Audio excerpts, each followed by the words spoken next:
The man takes your money and with a smile rubs his hands together as if anticipating your reaction to his magnificent trick. He takes off his coat to reveal a thin white shirt, probably to show you that he has nothing hidden up his sleeves. He passes you the coat and you tuck it under your left arm. Then the magician shows you a sealed deck of cards and points at your forehead, as if asking you to imagine a card, any card. The card you imagine is an ace of spades. Amadeus then takes 2 more decks from his pants pocket, opens all 3, mixes all the cards together, and starts shuffling them in the most entertaining and skillful of ways. As someone familiar with the run-of-the-mill card tricks, you can easily track the magician's opening motions. Is Telerov's greatest trick so simple any old rube can understand it? You do your best to absorb the magician's every movement as he pulls different cards out of his pants, from behind your ears, from your boots, and even from your nostrils. In the midst of this card storm, a loud cackling sounds from somewhere above. A huge raven flies down from the cloudy sky, clutching yet another card in his black beak. With a raucous caw, the bird spits it out, and it falls directly into the magician's outstretched palm. He smugly displays the card, and it's an ace of diamonds. Unfortunately, not the card you imagined. The seemingly devastated magician stares sheepishly down at his feet, hides the ace of diamonds, and gestures for you to return his coat. You try to do just that, but the very blood freezes in your veins as you realize you no longer are holding the man's coat. Instead, there's a pile of loose cards pinned under your arm. As you raise your hands in amazement, they all drop to the ground face up. Every card in that pile is an ace of spades. You try to speak, but instead choke and cough up an ace of spades, which somehow got into your mouth. You give a shudder and a huge stack of cards atop your head drops with a flutter at your feet. Of course, all of these cards is an ace of spades too. You indistinctly jump back as the cards burst into flames for no reason whatsoever. The flames die as quickly as they flared up, leaving nothing but ashes. Shocked to your core, you look frightfully up at the magician, only to notice that he's wearing his coat, as if he had never taken it off in the first place. Amadeus Telerov shrugs his shoulders, as if there's no answer to your question, but his sly eyes are shining like gemstones in the reddish light of the morning star.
gặp bập siêu siêu gì mà lại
You jump in the car where your partners in crime are already waiting. Pencil, as usual, is upbeat, but the other two are visibly tense. Mika is tapping nervously on the wheel and popping his head out the window every few seconds. Loka, the lab assistant, is compulsively checking his magazine. All right, ladies and germs, the plan is simple. Mika will wait here for us. Me, Loka, our new friend, Pencil points at you, will go down to the basement where they stage the cockfights. There will likely be one lone guard at the entrance. We need to get rid of him quietly. Inside will be a couple more people at most. We take them at gunpoint, find the safe, Loha cracks her open, piece of cake. Pencil pulls 3 scarves from his jacket, tying one over the lower part of his face. He offers the other 2 to you and Loha. Better safe than sorry. That's the spirit. Pencil pops open the door. This is gonna be smooth like butter, I promise. Okay, enough dilly-dallying, let's move. He tucks his gun under his leather jacket and gets out of the car. With the scarves over your faces and guns hidden under your shirts, the 3 of you walk up the block and turn into a narrow side street.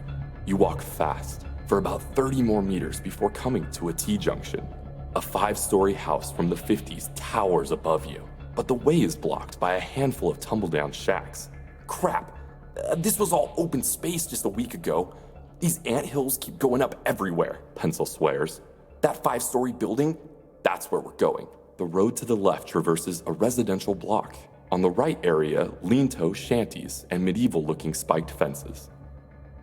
You decide to go left. The locals vanish as soon as you approach. A cacophony of shutters closing and doors locking greets you from both sides. The only person moving in your direction is a shabby man carrying a big sack on his shoulders. The man is bent under his load, staring down at his feet. The distance between you gets shorter and shorter. Hearing your footsteps, he finally raises his head. At the sight of your masks and menacing stares, he quietly says, "Shit," and walks a little faster. Once you've passed, you hear him run for his life up the street behind you. You exchange a glance with your comrades and keep walking. You arrive at the entrance of the illegal cockfighting basement, where a lone guard is pacing back and forth. He looks bored and isn't much interested in his surroundings or his job. Pencil presses his index finger to his lips and ducks behind a pile of dirty boxes. You and Loja follow. The moment of truth. We have to get rid of this lumphead, and quietly. Pencil takes a quick peek at the situation and quickly ducks back. This part's up to you. Don't let us down. The doorway is hidden from the eyes of both passerby and the guard, so there's no need for violence. But getting there without drawing his attention will be hard. You cast about for something you could throw to distract the guard, but in vain. You'll have to try something else. You wait until the guard is pacing away and quickly scramble towards him. But halfway to the target, you accidentally kick an empty tin can, and the guard spins around. The man raises his gun, but is met with an echoing shot. He falls to the ground like a sack of wet paper bags. Loja, the lab assistant, is looking out from behind the boxes with a smoking TT pistol in his hand, his knuckles white. Is he dead? Loja asks with a quaver in his voice. Dead as last month's lunch meat, Pencil assures him gloomily as he comes out of cover. That's some sloppy spy work, he says without looking at you. The way's clear, but if there's someone up ahead, they'll be giving you one warm welcome. The ironclad door is secured with a hefty padlock. Pencil scratches his head, unsure, but Loja, the lab assistant, needs only tinker with it for a minute, and the door is open. He turns to you. All set. Take a look and see what's inside.